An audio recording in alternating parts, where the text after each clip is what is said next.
Bismillahirrahmanirrahim.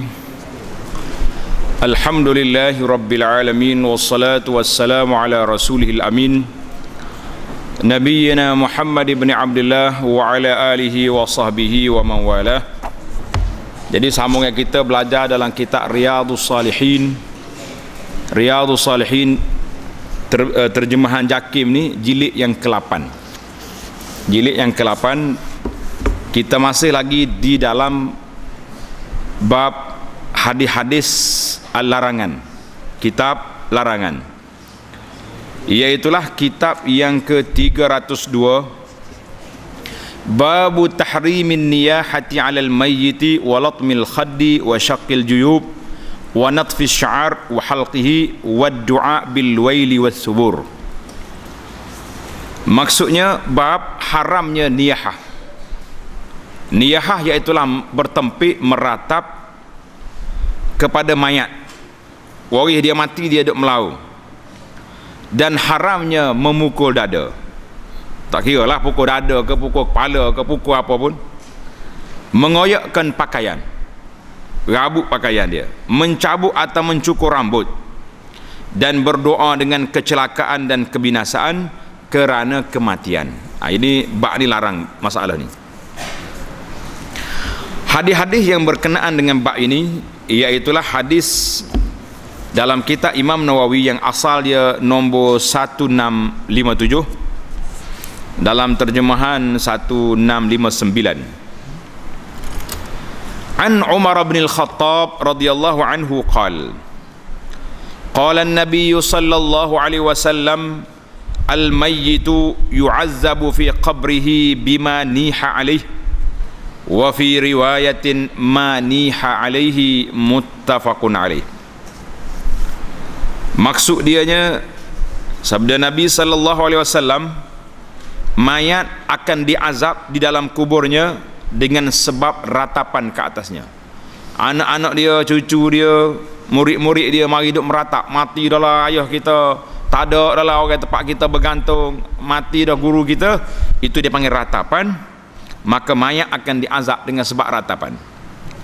Dalam satu riwayat, selama masih diratapi ke atasnya, selagi anak cucu duduk meratap, maka dia kena azab. Hadis ini muttafaqun alaih, diriwayat oleh Imam Bukhari dan Muslim. Pengajaran dari hadis yang pertama, larangan niyahah. Apa dia niyahah? Iaitulah meraung-raung, menangis kerana meratap di atas kematian. Kita duduk melau, duduk bertempik kerana kematian, maka itu dikira satu perbuatan yang tidak baik, yang dilarang oleh syarak. Yang kedua, niyahah adalah diharamkan kerana seolah-olah mempertikai dan tidak berpuas hati dengan ketentuan Allah Azza wa Jalla. Mana orang yang meraung, melatap, marah pada kematian ni, macam dia tak terima takdir Allah. Tuhan dah tetapkan kematian hidup ni akan berlaku. Yang ketiga, mayat juga akan terseksa dengan niyahah jika dia mewasiatkan supaya dilakukannya setelah pemergiannya. Kalau aku mati kak, mu kena pakak tepik lah puakmu ni, tunjuklah kesayangan kepada ayah, pakak koyok rambut, pakak tarik rambut, pakak koyok baju, maka mayat akan kena azab dengan sebab perbuatan tersebut. Yang keempat, niyahah, ratapan ataupun laungan itu tidak akan mengurangkan azab kepada mayat, bahkan si pelakunya pula akan berdosa. Jadi kalau kita meratak tu mayat tak kena seksa, mana sabar? Ini tidak, semua hak dia buat tu kena berlaku. Jadi tak payahlah kita buat, bukan sekat tak payah, jangan buat. Yang kelima, perlu diingatkan bahawa seseorang tidaklah menanggung dosa orang lain kecuali dosa itu adalah hasil sumbangannya. Contohnya hari ni puak-puak Syiah duk meratap ke atas kematian Sayyidina Husain. Sayyidina Husain suruh ke? Tak. Sayyidina Husain tak ada suruh puak ni, jadi maka dosa sendiri lah.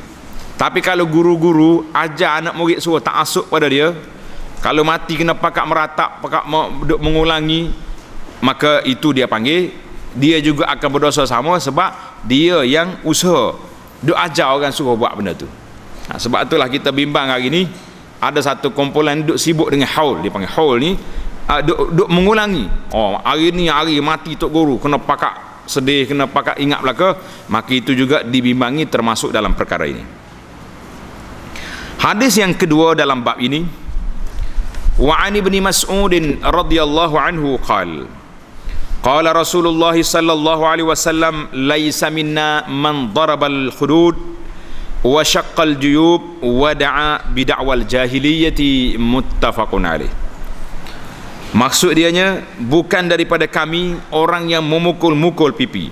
Jadi Nabi kata bukan pengikut aku, bukan umat aku, bukan ajaran aku mari duk mukul pipi, mengoyakkan pakaian di tubuh dan berdoa dengan doa jahiliyah bila berlakunya kematian. Jadi doa jahiliyah tu termasuk inilah, dia duk meratap, melau, menangis, itu dia panggil doa jahiliyah.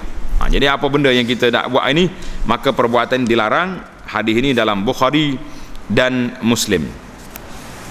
Pengajaran hadis, orang yang meratap dengan memukul-mukul pipi, dada, mengoyakkan pakaian yang dipakai, menyebut Tuhan jahiliyah, yang seruan, menyebut seruan, baik kita menyebut seruan jahiliyah, yang seruan jahiliyah itu iaitulah duduk meratap atas kematian, itu dia panggil dakwah al-jahiliyah, Nabi namakan dia, adalah tidak termasuk dalam golongan menurut ajaran Nabi sallallahu alaihi wasallam, bukan daripada sunnah Nabi sallallahu alaihi wasallam. Yang kedua, orang yang melakukan perbuatan demikian adalah melakukan dosa besar dan boleh membawa kekufuran jika dihalalkannya. Tak apa, Nabi larang pun dia tak tahu, kita yang susah hati, maka dia lawan, itu bahaya. Yang ketiga, orang yang berbuat demikian seolah-olah tidak redha dengan ketentuan Allah dan tidak mempercayai qada dan qadar. Tak percaya dia ke Tuhan. Tuhan mati dah orang ni dengan ajar-ajar dia telah tamat. Kerana inilah ia adalah dosa besar dan boleh berkemungkinan menjadikan pelakunya murtad kalaulah dia melampau menolak takdir Allah Azza wa Jalla. Baik, timbul lagi, tak bolehkah kita menangis? Menangis, mengalir air mata kerana kesedihan di atas kematian, itu tidak menjadi masalah sebagaimana hadis yang akan datang. Jadi hadis lepas pada ni akan datang juga. Jadi ada lagi tafsiran para ulama.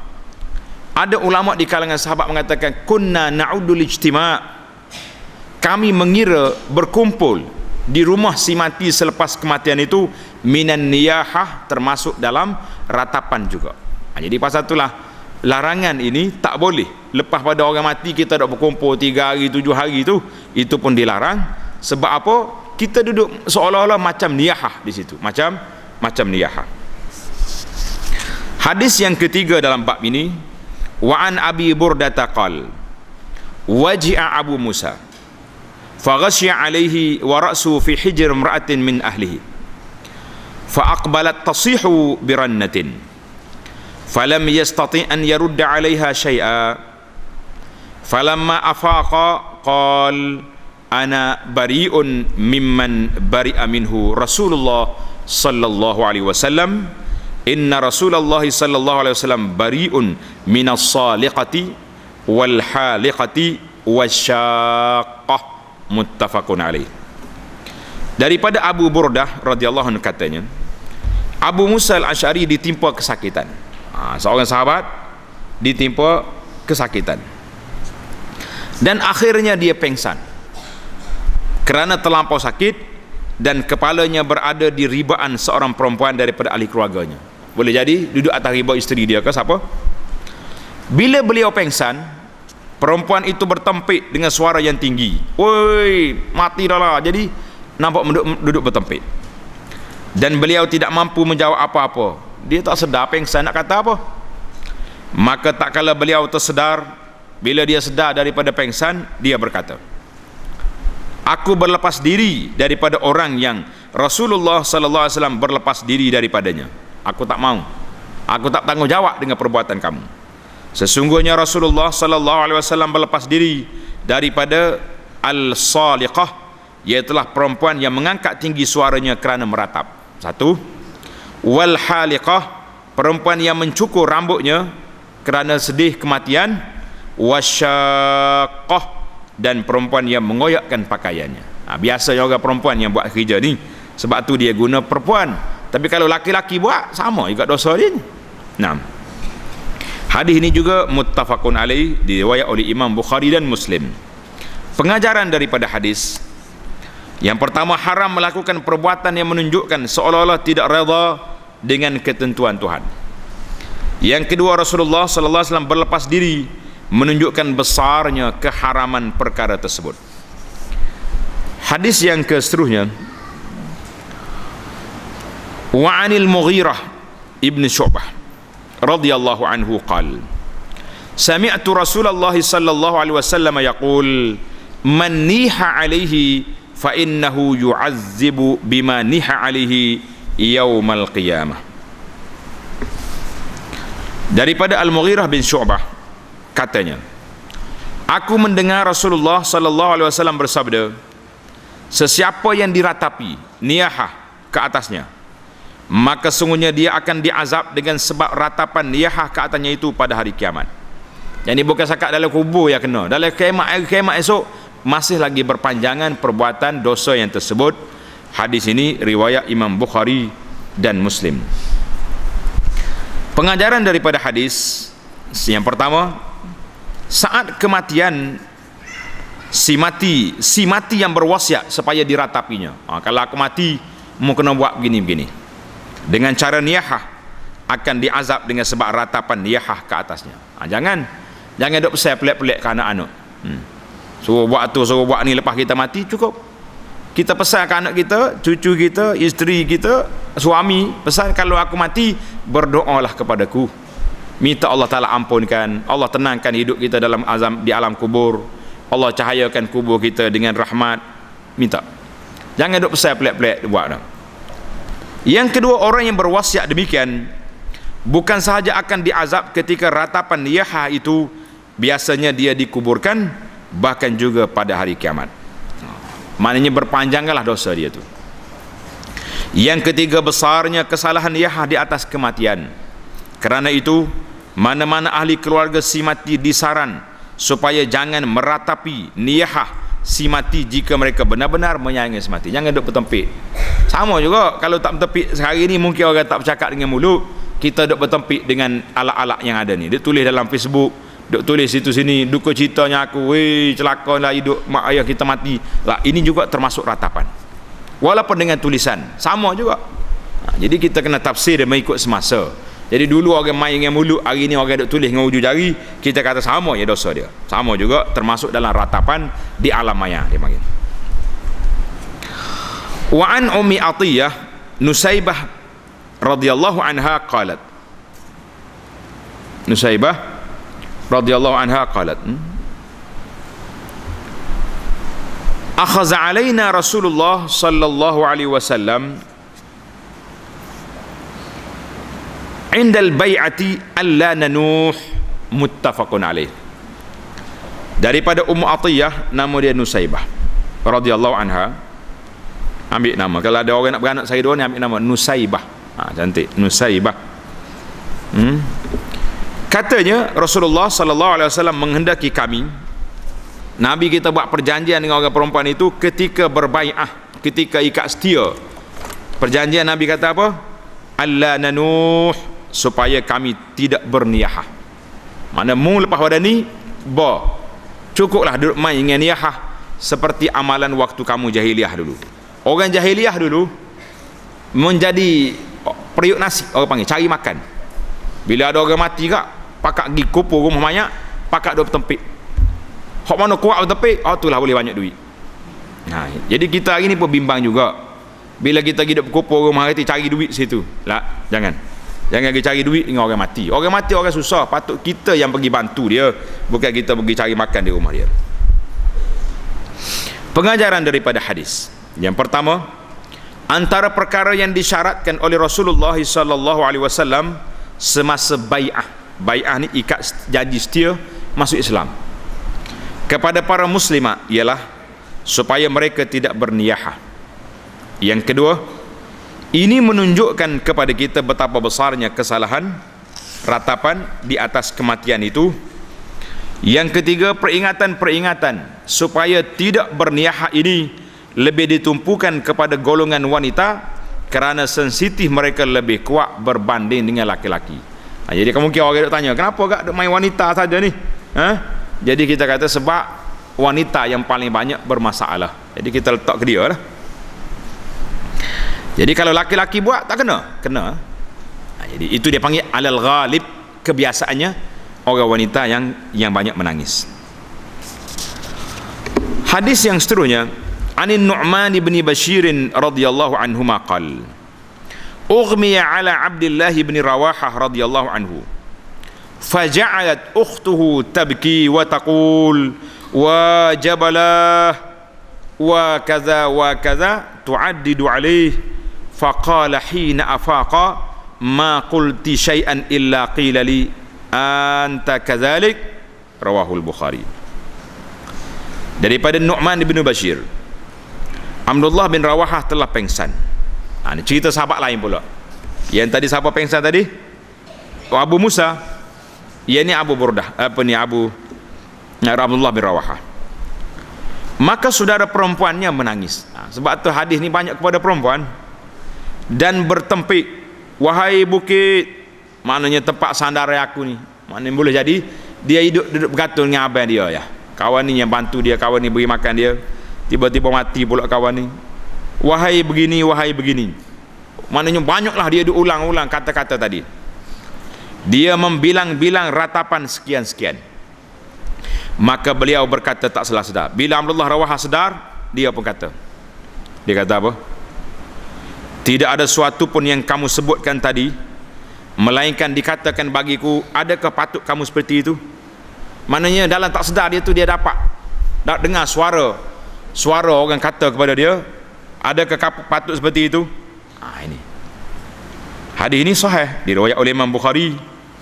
Pengajaran hadis, larangan meratapi kematian ataupun niyahah, apalagi jika yang diratapi itu tidaklah seperti yang diraung-raungkan itu. Ini kita bimbang lagi, nipu dia panggil. Nah, kita merata audio lah segala-galanya padahal tak ada apa-apa pun. Kena pun tak, pasal jenis pergi makan upah. Ada juga pasal jenis dipanggil peratap upahan. Ada zaman dulu. Zaman sekarang ni tak ada peratap upahannya, insya-Allah taala. Tapi kalau di negeri Arab masih lagi ada. Ana masa duduk di Hayun Nasir, nama tempat di Madinah tu. Jadi rumah pelajar ni duduk tepi rumah dengan orang Arab. Tiba-tiba satu malam berlaku bertempik di tingkat atas. Kita ingat kau berlaku kebakaran ke apa benda. Buka tingkap, campur pakaian. Rupanya bila tanya Arab sebelah, "Lish," kata, "apa ni?" Dia kata, niyahah," dia kata, meratak kematian. Jadi orang pakat gilarang lah, sebab perbuatan tu dikira perbuatan jahiliah. Dan mana masih wujud. Mana apa jadi? Apatah lagi jika yang diratap itu tidaklah seperti yang diraung-raungkan itu. Mana orang kena ratap tu bukan yang jauh sangat, tapi kita duk angkat lambung sebab dapat duit banyak, kita lambung tinggi. Yang kedua, soalan adakah kamu seperti itu, yang terdapat pada hadis tadi adalah soalan untuk mengingkari, menengking dan mengherdik, dan bukannya soalan yang memerlukan jawapan. Maknanya soalan tu soalan ingkar, bukan soalan nak jawapan.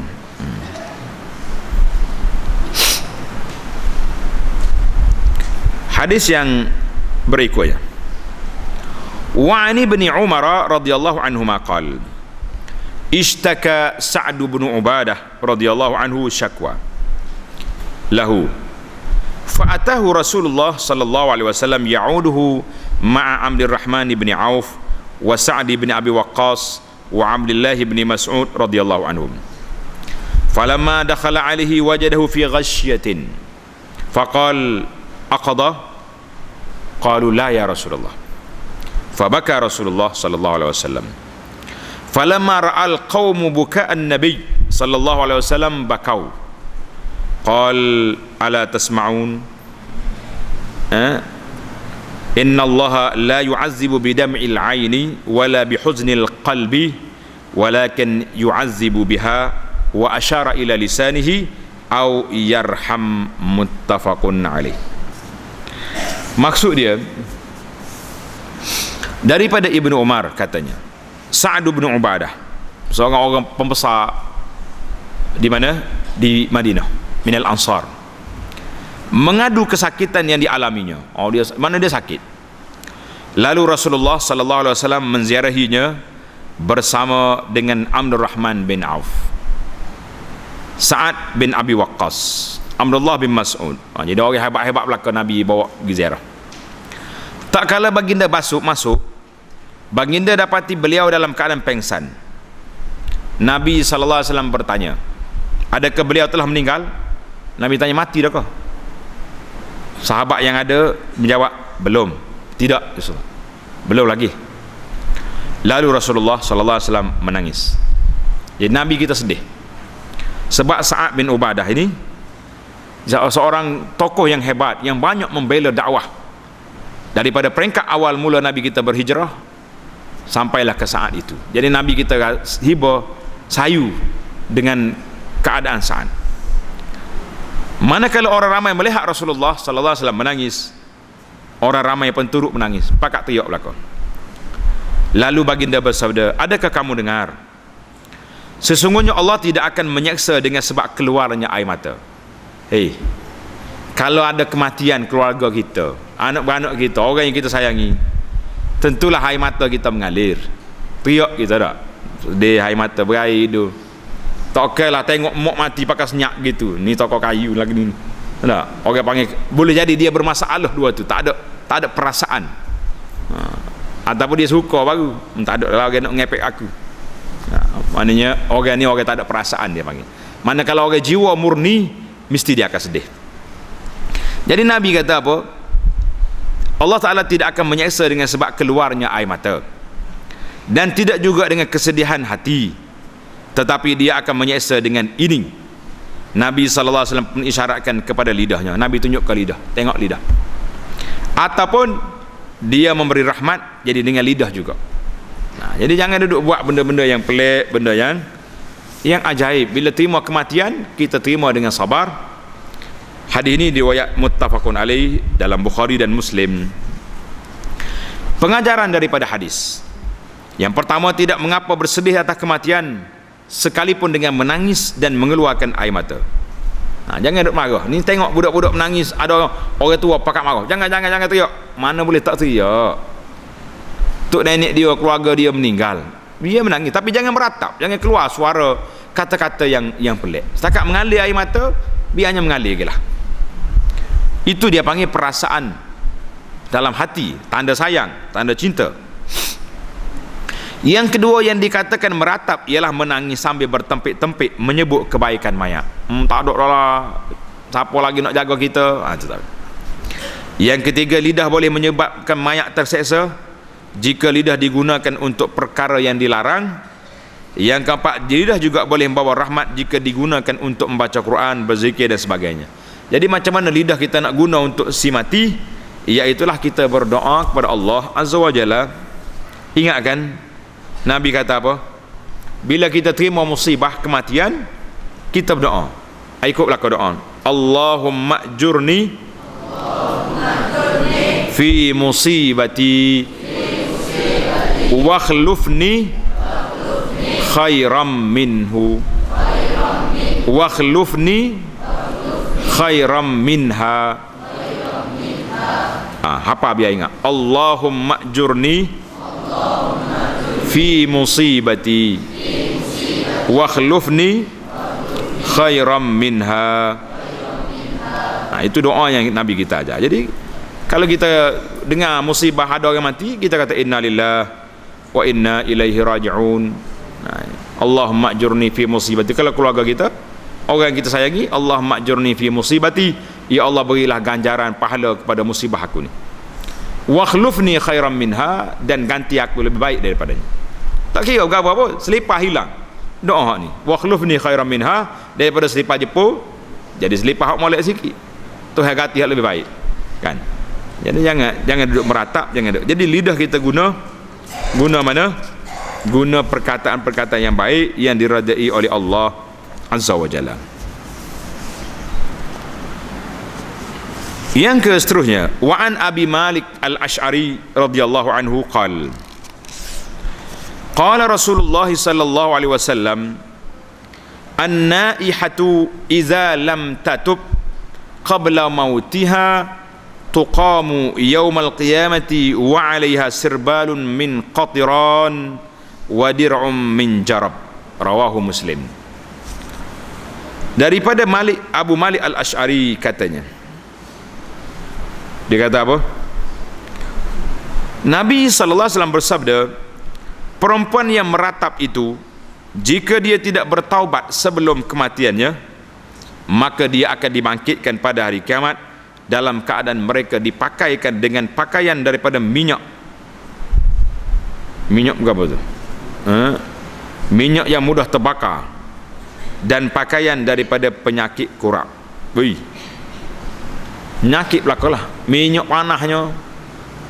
Itu dia panggil balasan kepada perempuan-perempuan dan laki-laki yang meratap sekiranya mereka tidak bertaubat. Kalau dia bertaubat, selamatlah. Kalau tak taubat, berat dia. Artinya, dia akan dipakaikan dengan pakaian daripada minyak bulung yang hitam dan melekat. Orang panggil minyak tar. Minyak tar tu hak hitam, hak dia duduk tabur letak atas batu sebelum mari batu tu. Kena hak tu berat apa? Dan dipakaikan jubah daripada kurap, yakni kulitnya menjadi berkurap sehingga dia menjadi seperti pakaian tubuhnya. Minyak itu pula biasanya dilumur kepada unta yang berkurap, yang akan menyebabkan terbakar kerana kepanasan. Nas'alullah as-salamata wal afiyah. Jadi pengajaran daripada hadis, yang pertama, meratap adalah dosa besar dan pelakunya wajib bertaubat kepada Allah Azza wa Jalla. Yang kedua, besarnya azab yang akan menimpa si yang meratap jika dia tidak bertaubat. Kalau taubat sesalah, hak dulu-dulu dimaafkan. Yang ketiga, dosa meratap bukan hanya ditentukan kepada perempuan, tetapi disebutkan begitu kerana kebiasaannya yang meratap adalah golongan perempuan. Hadis yang seterusnya, wa an Usaid bin Abi Usaid at-Tabi'i an imra'atin minal mubayyi'at qalat kana fima akhadha 'alaina Rasulullah sallallahu alaihi wasallam fil ma'ruf alladhi akhadha 'alaina an la na'siyahu fihi alla nakhmushu wajhan wala nad'u wailan wala nashuqu jayban wa alla nanshura sya'ran. Rawahu Abu Dawud bi isnadin hasan. Daripada Asid bin Abi Asid, seorang tabi'in. Ada baca Usaid, ada baca Asid. Daripada perempuan yang berbai'ah dengan Rasulullah, mana sahabat, cuma dia tak ingat nama. Katanya, adalah sebahagian daripada yang dikehendaki ke atas kami oleh Rasulullah sallallahu alaihi wasallam, adalah sebahagian daripada yang dikehendaki ke atas kami oleh Rasulullah sallallahu alaihi wasallam pada perkara kebaikan yang baginda mengambil janji ke atas kami, ialah supaya kami tidak menderhakainya pada kebaikan. Hak Nabi suruh benda baik, semua kena ikut. Supaya kami tidak melukakan muka, supaya kami tidak berdoa dengan kecelakaan, supaya kami tidak mengoyak-ngoyakkan pakaian di tubuh kami, dan supaya kami tidak melepaskan rambut dengan tidak menguruskan. Semua ini biasanya dilakukan oleh perempuan Arab ketika kematian sebagai tanda berkabung dan meratap. Jadi orang Arab dia main lagu ni. Orang hak model-model sikit pakai baju hitam belaka. Pakai baju hitam belaka. Kalau hak laki-laki lilit kain putih di kepala pula. Ini apa tanda ni?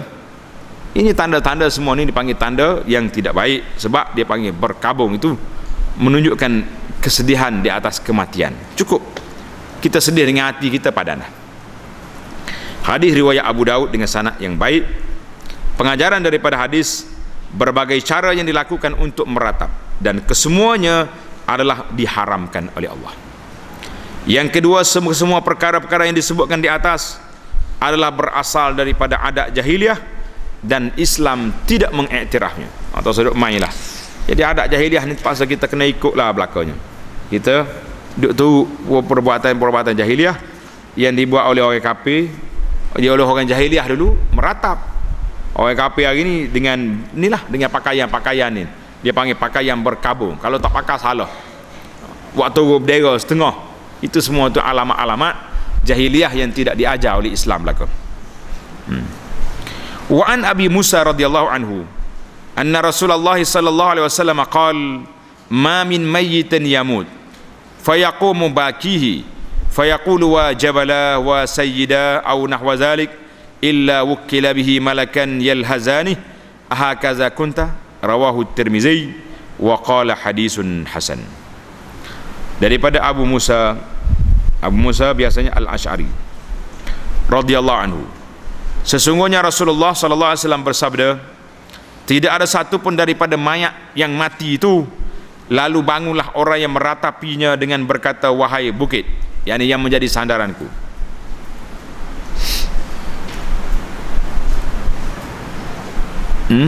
wahai tuan, tempat aku bergantung, atau sedemikian itu, melainkan akan diutuskan kepadanya dua malaikat menolaknya di dadanya, memukulnya sambil berkata, adakah begini kamu dahulu? Betul kamu dulu begini? Hadis Tirmizi, beliau berkata hadis hasan. Pengajaran daripada hadis, ratapan dengan merau-rau, yang diwasiat mayat akan menyaksakan mayat dan akan diajukan soalan yang menengking dan mengherdik, soalan malaikat. Yang kedua, hadis-hadis dalam bab ini juga menunjukkan adanya azab kubur. Jadi dalil adanya azab kubur, ada ke azab kubur dan di alam barzakh, dan soal jawab dalam kubur. Kita minta selamatlah kita daripada soal kubur. Hadis yang terakhir dalam bab kita ni iaitu hadis yang ke-11. Wa an Abi Hurairah radhiyallahu anhu qala Rasulullah sallallahu alaihi wasallam isnatan fin nas huma bihim kufrun at-ta'nu fin nasabi wan niyahatu 'alal mayyiti, rawahu Muslim. Maksudnya dua perkara yang ada pada manusia, dua perkara yang ada pada manusia, yang sedangkan kedua-duanya itu yang ada pada mereka itu adalah kekufuran, iaitulah mencela keturunan dan meratapi ke atas mayat mati. Ini pun ada masalah berlaku. Hadis riwayat Imam Muslim. Pengajaran daripada hadis, yang pertama, kedua-dua perkara yang disebutkan dalam hadis tadi adalah perbuatan orang-orang kafir. Jadi kita jangan tirulah. Kalau benda perbuatan kafir, jangan diikut, jangan duk cari perangai pokok dia. Yang kedua, kedua-dua perbuatan adalah dosa besar, dan yang menghalalkannya boleh membawa kepada kekufuran. Jangan duk halal benda tu. Jadi alhamdulillah, tamatlah bab kita ini. Kalau mengikut muhakkik kita dalam buku kitab larangan ini, siri 1, dia kata dalam kitab Riyadhus Salihin, Imam Nawawi bawa dalam bab larangan saja ada 297 hadis. 297 hadis. Jadi insya-Allah banyak lagi lah. Kita akan teruskan bacaan kitab kita ini di dalam bab yang seterusnya nanti insya-Allah, iaitulah bab yang ke-303, babun nahi an ityanil kuhan wal munajjimin ila akhirih. Jadi yang saya boleh simpulkan dalam bab ini iaitulah larangan besar daripada melakukan perbuatan meratapi orang yang telah meninggal. Jadi sebaik-baiknya kita bila berlaku kematian, kita doakan kebaikan kepada siapa? Kepada orang yang mati itu. Jangan duk meratap, jangan duk merau. Kalau kita merau, kita buat benda-benda yang pelik, maka mayat itu terseksa dengan sebab perbuatan yang tersebut. Dan kalaulah perbuatan itu hasil daripada wasiat daripada si mati, maka si mati juga menerima penangan ataupun menerima akibat daripadanya. Wallahu a'lam. Wa sallallahu ala nabiyyina Muhammadin wa ala alihi wa sahbihi ajma'in walhamdulillahi rabbil alamin.